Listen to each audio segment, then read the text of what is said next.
what did we do, and why does it matter? What does it all mean for the future?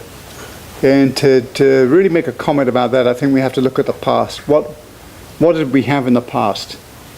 In the past, we had totally non-credible models making predictions of potentially huge importance. So I'm talking about going back to the Hansen business of, well, here we are, we've got a potential global catastrophe. Well, how sure are you of those model predictions? I'm extremely unsure. You know, we made up big components of these models. They're completely mythical. There's the land surface model is basically a unicorn, you know. No one's ever seen it in action or working. So what we did, what you did, was make it credible.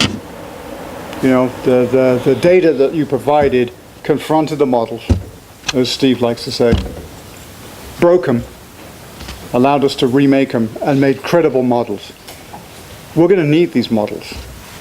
What are the stakes? Well, you know, we're going to go from, you know, I keep saying this just about every presentation I make, we're going from 7 billion people right now to 9.5 billion people pretty soon. And that's going to be probably the crest of the global population. A lot of strain on resources. It's doubtful we'll be able to stay inside the 2-degree limit. It's very doubtful. If we get close to the 3-degree limit, I think we'll have an unmanageable situation globally. We are going to need these models. We are going to need predictive models to be able to, for politicians and the public to look at and understand what range of futures are out there. And they have to believe in the models just as we do. And to believe in the models, you have to have the experiments to do it. So for the better models, we'll need experiments in the future, just like we had in the past. And to have these experiments, we need people like you. You know, I mean, this community has come a long way, and it's going to continue to be extremely relevant into the future. But I think, you know, in general terms, a lot of us here are kind of, well, mature, right? But why'd you look at me?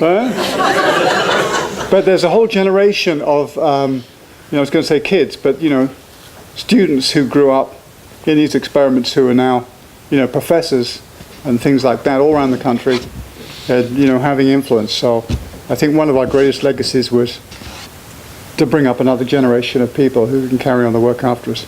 So anyway, thanks all of you. I think this is, for me, it just showed, you know, when I sort of put together this thing with my son yesterday, just the day before the meeting, how Fife and Boris changed the world. And I had in my mind changing the model world, you know, changing the way we see the world in models from that to that. How clever. But, you know, it changed many worlds. It changed that one, and it changed our one. And I think it's going to change something in you know, future perceptions of how important our science is. So anyway, thanks huge to all of you. Yeah, the other thing was that this whole business of doing Fife and Boris was, anyway, colossal fun. If we hadn't thought of Fife and Boris, we'd have to find another way to get out of 16W, the windowless hellhole, like the rest of it. So that was our escape hatch. You know, thanks very much, everybody.